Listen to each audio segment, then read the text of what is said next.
Hi, everybody. Welcome to another edition of Packers Unscripted from Packers.com. I am Mike Spofford, joined, as always, by my trusted colleague, Weston Hodkowitz. We're coming to you here from our studios at Lambeau Field. Wes, it's the final week of OTAs, the final week of the offseason program. This will actually be, because you're headed to some golf courses later this week. Good for you. Some time with Pa Hod out on the links. Yeah, that should be a good time. But because of that, this will actually be our last show until like the week, a few days before training camp. We'll come back and fire up Unscripted again. So because of that, this is what I want to do. And this is a dangerous thing to do in the middle of June. But we're actually going to sort of preview training camp, even though it's like 6 weeks away. Cool. I'm going to fire some questions at you. Right. I'll provide my own answers to the questions as well. But this is sort of like, let's look ahead to, based on what we've seen in the offseason so far, since last season ended, the draft, the OTAs, the mini camp, everything that's gone on. So my first question to you with regard to training camp 2022 is, what is the first thing you are going to look for at the first day of practice in late July? The receivers, because for the first time, it's actually going to matter. Everybody wanted to make this about Aaron Rodgers' his attendance in the offseason program. He wasn't here. He was here. It didn't matter. These guys need to learn the playbook. And not only have they had a chance now for 2 months to learn the playbook, they're going to have a chance here with the next 6 weeks to be able to pick this thing up even more and make sure that they are ready. The biggest line in the offseason, Mike, I know it didn't come during a clutch situation in Week 12 or anything, but Rodgers talking about how he prefers production over potential, even though they have a ton of potential right now.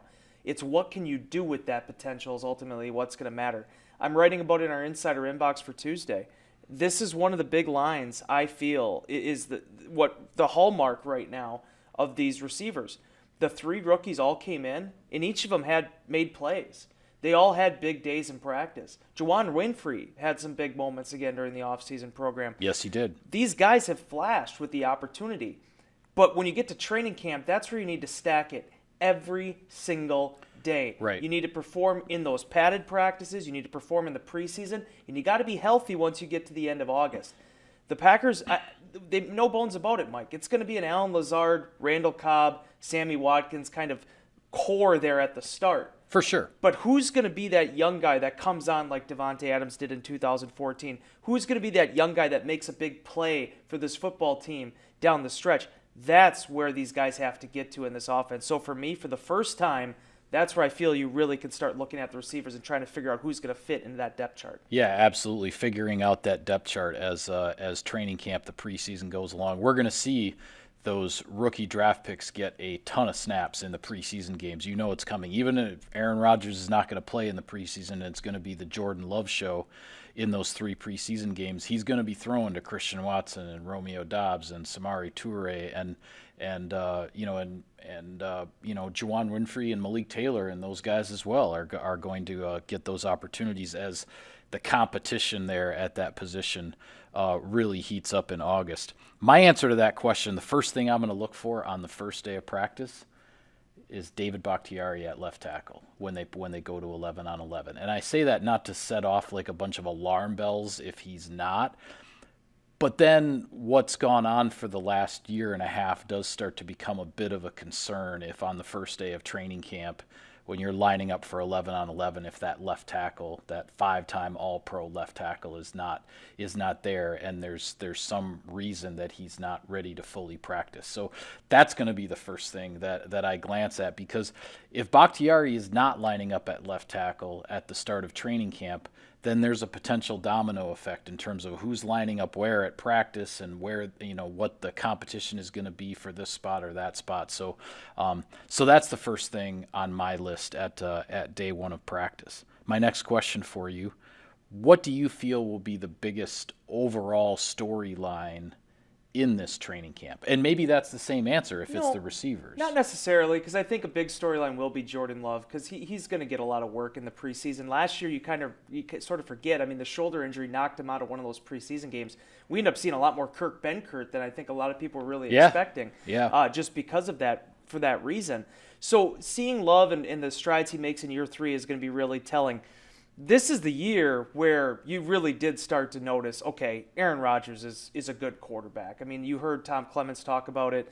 That's where him and Joe Philbin were having the discussions of, this guy we have behind Favre, he may be better than some of these guys at the Pro Bowl. Yeah. Not saying Jordan Love needs to be at that point, but I think it does show you that this is where a guy is no longer a rookie. He's no longer a young player.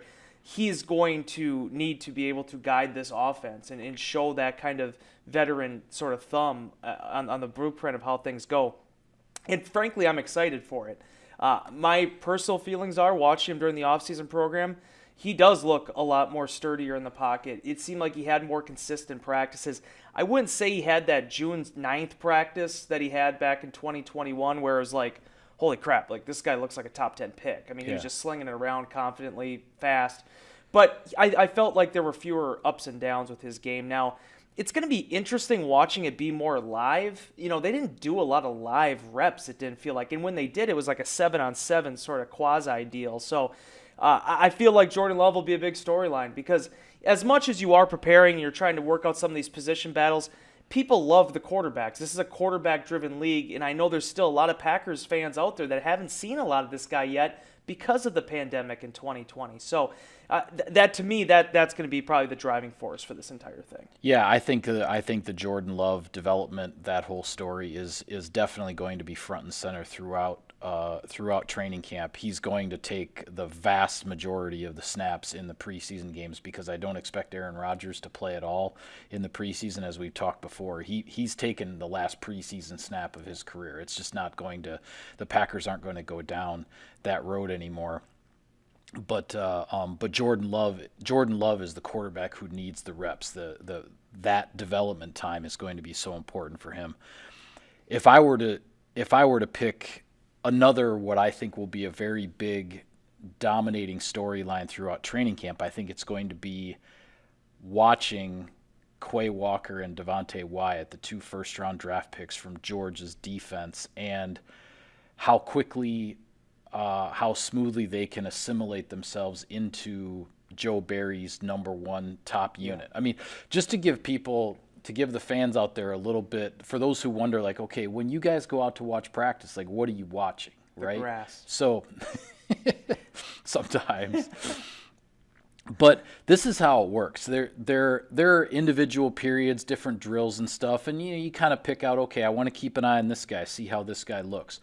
When they get to what they call the team periods, which is 11 on 11, you and I both were pulling out our notebooks and we're taking a look at the first reps in 11 on 11 because the guys who take the first reps are the guys who are at the top of the depth chart at that particular time. So we'll be watching, is Quay Walker lining up next to Devondre Campbell with the number 1 defense? Is Devontae Wyatt lining up next to Kenny Clark in the number 1 defense? Now, the Packers have other players, whether you're talking Chris Barnes, Dean Lowry, TJ Slayton. So there's always going to be some rotation, but we'll be watching, okay, how often are those rookie first-round draft picks in there with the first unit? And I think through the practices, through the preseason games, those guys are going to play in the preseason, not necessarily with the Devondre Campbells and Kenny Clarks of the world. But that's the storyline on the defensive side for me, is how quickly are those rookie first-round draft picks going to establish themselves and the role that they are going to play on Joe Barry's unit in 2022. Well, ultimately, when you go back and look at some of these past offseason programs, that's how we knew in 2019 that Darnell Savage was going to be a big part of this thing. The Packers, from the beginning of OTAs, had him out there with Adrian Amos. That is very rare. Like, to give you a quick example of that, none of the offensive linemen the Packers drafted this year were working with the first-team units. They had Cole Van Lannon, the 6th-rounder from last year, swapping with Yosh Nijman at the 2 tackle positions with those. They'd like to go typically with the veteran players in those settings. But Quay Walker was a guy that did get some run a little bit with the defense, and I think there's a number of different ways they're going to be able to utilize him. I know a lot of people were talking about Chris Barnes and what happens with Barnes now. I still think Barnes is a part of this equation, but it's the different ways and where you're going to be lining up Walker that makes it interesting how that group's going to come together. Walker is the X factor to me, just because he gives this defense something that they really haven't had before. Devondre Campbell, pretty much out of the same mold. He's a bell cow type guy there. I mean, he's a guy that's going to play that Mike spot. But Walker looks like the movable piece that I remember thinking Ryan Shazier could have been in 2014 if he would have been able to fall to the Packers. He's the athletic type of linebacker that just I've watched him so many times, Mike, in these practices, just when the ball gets snapped, how quickly he gets out of his hips. There is so much athleticism in that guy's 6'4" body, and I can't wait to see more this summer. Yeah, absolutely. I got some more questions for you here, Wes, but we'll take care of the sponsor business so that I don't forget here before we sign off for a few weeks. Sirius XM NFL Radio delivers hard-hitting analysis and up-to-the-minute NFL news that true football fanatics need 24/7, 365. And at Cousin Subs, we have something for everyone, like our Wisconsin cheese curds, mac and cheese, golden fries, and creamy shakes, all paired with your favorite sub or sub in a bowl. Cousin Subs.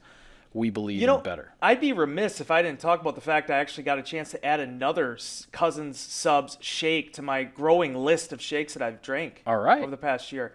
Thanks to Justin McCoy and the good people at Cousins. I actually had a chance to try the strawberry one now. That was better than the chocolate one. Oh, wow. And I'm not typically a strawberry shake guy, That's not your alley. No, I'm more of I like more bitter type stuff. Chef's kiss. It was perfect. There we go. All right, well, you already mentioned the wide receivers as far as position competition and whatnot. Is there another position that you think falls under the category of having sort of a competition to watch here as we head into training camp? It's a good question. I think my natural answer to this would be the defensive line, just based on everything you just talked about. Where does a Devontae Wyatt fit in? Where does a TJ Slayton go? Yeah, Jiren Reed, of a new veteran guy. They're as deep as they've ever been during my time on the beat. I wasn't here for 2010 with you, but they have a lot of options. Yeah. The competition, though, when you talk about who's going to ultimately be lining up where, it has to be the offensive line. Yeah. Because when you look at the guard spots, John Runyon and Royce Newman played more snaps than anybody last season, but they're going to get a good push here, with Sean Ryan coming in, with Zach Tom. Certainly you have all these, the Cole Van Lannens of the world that are going to try to compete for that right tackle spot. The Packers have drafted 3 straight years, 3 offensive linemen. That's never happened in the modern era. You can go back to the Jack Venisi days, and they had 27 rounds or whatever. Yeah, that would happen, but not since 1970.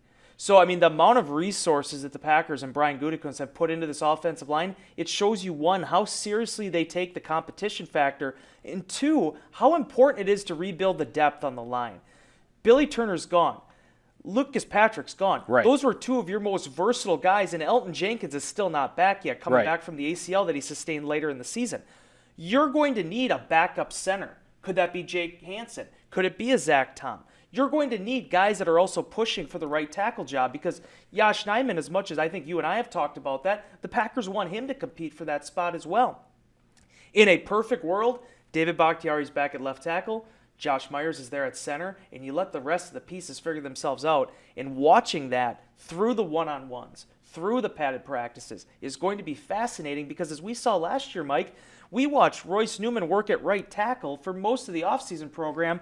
We're 2 weeks into training camp, and now he's positioned as the number 1 starting right guard. Right, and that's what I was going to say, and that's the reason my answer to this question also is the offensive line, because having drafted 3 offensive linemen once again back in April, I can't help but ask the question, is somebody going to pull another Royce Newman? Yeah.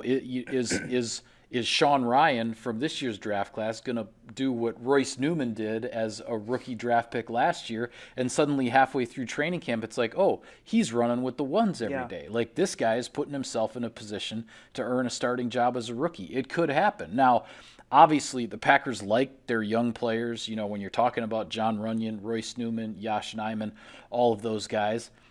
But you just don't know, especially once the pads go on, because through the offseason program, there's no pads, there's no full contact. Once the pads go on and they start doing one-on-one pass rush, pass protection, against those guys, the Kenny Clarks and the Preston Smiths of the world, right? And then you get into the 11-on-11. And, the banging in the trenches is pretty legit, even though they're not tackling guys to the ground. Right. But when the pads are on and it's a full contact practice in that respect, that's when you find out about these offensive linemen, and maybe it is a Sean Ryan or a Zach Tom that pulls a Royce Newman. Like I think it's a very intriguing thing to see just exactly maybe what develops here going forward. And since you talked a little bit more about the offensive line, I'm just going to pivot very quickly back to the defensive line, because while it's a different type of competition, it's a healthy competition in that the more guys that step up, the deeper they're going to be able to go with those rotations. Why does that matter? Because I feel like not only having that gives you a better chance to keep guys fresh and whatnot, I also think that's what really could unleash Kenny Clark in this defense. The Packers have tried to find ways to get more double teams off of him, find ways to get him being able to kind of get one-on-ones and wreak havoc a little bit more inside. With Rashawn Gary and Preston Smith on the outsides, if another guy can step up in that capacity, Dean Lowry coming off a career year, Jiren Reed coming in, and obviously as you talked about with Wyatt, more of these guys that can generate pressure, more guys can take pressure off of Kenny Clark, the more I think you're going to see from him. He's a two-time Pro Bowler now that's finally come into his prime at 25, 26 years old. The world is that young man's oyster. Yeah, when you look at this defensive line, put them in whatever order you want, but your main five guys, Kenny Clark, Dean Lowry, TJ Slayton, Jiren Reed, and then the high draft pick, Devontae Wyatt. Those are your five. Now, that's about as deep a five on the defensive line as I think the Packers have had on paper, at least in quite a while. In the 3-4 era. But in this recent era. Exactly. Yeah. Since they went to essentially a 3-4 base defense. But what I think will be interesting to watch is who's lining up where in certain packages, who's going to have which role, and for a guy like Wyatt, the young rookie, he might be more, things might be more limited because they'll want to say as a young player, okay, this is what we want you to do. Yeah. These are the packages you're going to play in and go for it. And then maybe they expand. That's what they did with Kenny back in 2016. Right. Whereas then, a veteran guy like Jiren Reed coming in, yes, he's new. He needs to get up to speed in the system. But this is a guy who's been there, done that in the NFL. And as he told reporters last week, and I wrote about it on the website, he feels like, hey, I'll play anywhere. Just tell me where to go. Tell me where you want me to line up, what my assignment is, and I'm gonna go get it done. And so how these roles and responsibilities get sorted out with those five top guys on the defensive line, I think is definitely a story to watch. And if you haven't had a chance yet, be sure to go to Packers.com, check out Spoff's story on Jiren Reed, a real fascinating look into the man and also the player, what he could be for this defense this season. The one thing I've been saying, I'm writing it again in Inbox this week, and maybe it's the number 90. Maybe I'm off base on this. He really does remind me from a body standpoint, though, a lot of B.J. Raji. And when you look at his track record, both the 10.5 sack season and also some of the stuff he's done more recently as a run stuffer, he has that two-way kind of potential. Yeah, he does. And that's exactly why Brian Gutekunst brought him in as a veteran guy to add to that group. And then obviously they targeted Wyatt in the first round of the draft as a young guy. All right, so position groupings aside, is there another player to watch, like individual player to watch, who's high on your list for when training camp rolls around? I think the guy kept saying, and why break precedent at this point, is Amari Rodgers. I've written about him. We've talked about him. But this is the dude who I just felt like, more than a position that's attached to his name, this is a guy that really could kind of crack the code maybe with this offense. Matt LaFleur is an incredibly multiple, versatile scheme. We saw it from day one, what they were able to do out of the gate in 19. I know some people were very critical at that time about it, but reality was they won 13 games and they protected the football and they moved it down the field. I think they're probably going to have to get more back towards some of that stuff. And how did they do it in 19? A lot of it was misdirection. A lot of it was pre-snap motion. A lot of it was being able to utilize the skill sets of the players that you have available to you. And you got to remember about Amari Rodgers, man. This young man has been around football his entire life. His dad was an accomplished football player. He went to Clemson and won, and then was a 1,000-yard receiver his last season there. He doesn't like what happened last year. That was a bad taste in his mouth, what happened, only playing as little as he did offensively and having some miscues there on the returns. He has coming back with something to prove this year. And I know everybody gets bigger, stronger, faster, smarter during the offseason. It's one of the biggest, cliches that always gets beaten into the mud. But you and I watched him in practice. This guy does look leaner, and he does look more confident. Yeah. He has to put that to work the same as these young rookies did. You have to be able to do it in August. But if things really start to click for him, with the pre-snap motions, with some of the stuff you can do with him on the outside, with getting him in open space, he has a body type and a skill set that is irreplaceable in this offense right now. And I just feel like he is the guy that the more they can get out of Amari Rodgers, I think the better this offense is going to be in 2022. Yeah, I'm going to stick with the same position there, and a guy who's high on my list in terms of a player to watch. And I'll be honest, I'll preface this by saying it may even be more so a player to watch come week one necessarily than training camp, but it's Allen Lazard. Yeah. And I say that because, and I'm not saying that just because, he wasn't here for OTAs and minicamp and, the restricted free agent tender, and there's some news floating around out there at the time that we're taping this. But all of that aside, last week at minicamp, Aaron Rodgers came right out and said it. Allen Lazard has a chance to be a number one receiver in this offense, be a number one receiver on an NFL team for the first time in his career. How does he respond to that, right? And yes, he's a leader. He's a guy who's done all of the dirty work, and I think he's going to continue to do those kinds of things. But in terms of the opportunities that he's going to be given in this offense by an offensive coordinator, a play caller, a quarterback who trust him, and they know what he can do, then what is he going to do when those opportunities ramp up, right? And again, that's why I say maybe it's more so watching him starting in week one, because he's going to be such a big part of this passing offense more so than training camp. But I really want to watch him in the 11-on-11s during training camp as well to see what opportunities go his way, what is drawn up for Allen Lazard. Allen Lazard is the best story. He is one that is going to go down for the ages for the Packers, because he wasn't just an undrafted free agent. He wasn't even the Packers' undrafted free agent. Right. He was Jacksonville's. And Brian Gutekunst, late in that season, being able to pick him up and sign him and sort of steal him away in what otherwise was a lost 2018 campaign, ended up paying big dividends for him down the line. Now, the big question for Allen is, can you go from being a really good story to being a really, really good NFL receiver? He's been a great fit for this offense. He's had some big moments. But whether it was with the core muscle injury or just the opportunities that were going with Devontae Adams, he was that secondary option. He's going to be driving the bus here early this season. He's the guy that is the biggest known commodity for Rodgers that's also in the prime of his career.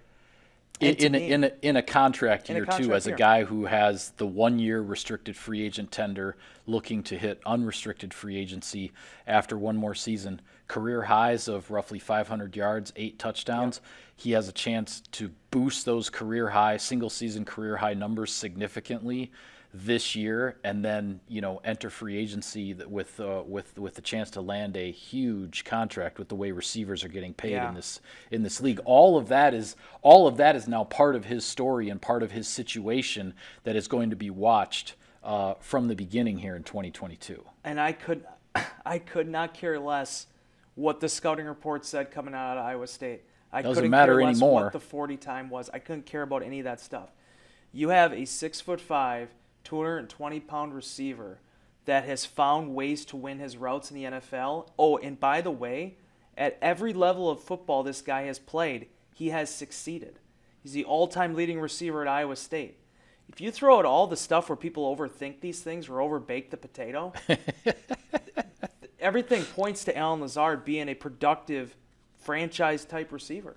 And now he has the opportunity to prove it. I thought you were going to say overbake the cake, and then you threw potato in there. I never go with the real cliches, Mike. Okay. I always got to throw a little bit of a spin on it. You're always keeping me on my toes, Wes. The best that I can. Always. All right. Last one I have for you. Who is the player that we're not talking about, that no one's talking about, that maybe, just maybe, come middle of training camp, end of the preseason games, that we might be talking about in terms of whether it's somebody who's going to be a surprise to make the roster, or carving out a role on this team that maybe we didn't envision, didn't expect? Is there anybody? It's kind of a tough question, especially in the middle of June. Yeah. But is there anybody that comes to mind for you? Well, I appreciate you gave me about 12 seconds to think about that. I was buying you some time. You're buying me some time. Yeah. I'm going to put this one out there, and it's not necessarily the answer to your question. but I think we need to realize what's happening in Green Bay. And A.J. Dillon is at a point now where this guy, to me, reminds me a lot of, where another certain running back was at when Matt LaFleur got into Tennessee a number of years ago. Not comparing the two, that's why I'm not saying his name. Yeah. But A.J. Dillon has been on the come-up here the last 2 years. Last year was a huge opportunity for him. And I thought you saw what happened when he wasn't available in that game against San Francisco. 49ers are having a real hard time stopping A.J. Dillon before he went out with a rib injury. And I feel like, it may not be in the preseason games. This may only be in training camp. But just getting a look at him this spring and, seeing the photos that Evan Siegel happened to take at the softball game on Sunday. Oh, my goodness. This guy is a Mack truck. And I just feel like we'll see what it looks like. We'll see how much him and Aaron Jones are on the field together. We don't know. But when you go into the season, as much as we talk about Lazard, and this is a big year for him, Aaron Jones is a Pro Bowl running back. A.J. Dillon was the leading rusher for this team last season. I just feel like for as much as people want to dog on this offense and what the identity is going to be, you have two running backs that are staring you in the face saying, hey, we're elite guys. Yes, there's Aaron Rodgers, and yes, Rodgers will find ways to move the ball downfield with his arm, but I just feel like A.J. Dillon is the catalyst here. He is the key. They can get this running game going early in the season. I think all the other pieces fall in place from there. Yeah, absolutely. I think that is. I think that's definitely something that we're going to be talking about as we get towards week one. A guy that I was going to mention as my answer to this question is probably doesn't count because I was going to say tight end Tyler Davis, but. Yeah. You wrote a feature story on Tyler Davis recently, so we can't really say like nobody's been talking about him because. And seriously, I didn't say Tyler Davis for that reason. I'm like, how can I say right? someone... And that's why I say like that's not fair of me to say that either because you did write a story at the I believe it was the first week of OTAs. I'm going to shove Tyler Davis down your throat, and then I'm going to tell you that nobody's talking about it. Right? Yeah. So that doesn't count. But so here's my answer. Looking at the whole year one to year two thing that we talk about, right? Yeah. Where guys make the big jump, they get more accustomed to the NFL game. They start to find their way and feel their way a little bit more, right? I look at the draft class from last year. It's like, hey, we saw what Eric Stokes can do. We know what Josh Myers can do. We already talked about Amari Rodgers and where things might be going with him. Royce Newman ended up being a starter. So I start to kind of fall on T.J. Slaton, the fifth-round defensive lineman, the fifth-round draft pick from 2021, and we had talked about those top five guys, and I just wonder if this is a young man because nobody's really been talking about him at all. He did get. He was taking a lot of number one reps through OTAs because Dean Lowry was sitting out with an undisclosed injury. But I just wonder what kind of a role T.J. Slaton might carve out for himself here in year two. Anytime we ask Jerry Montgomery about T.J. Slaton, it's always like.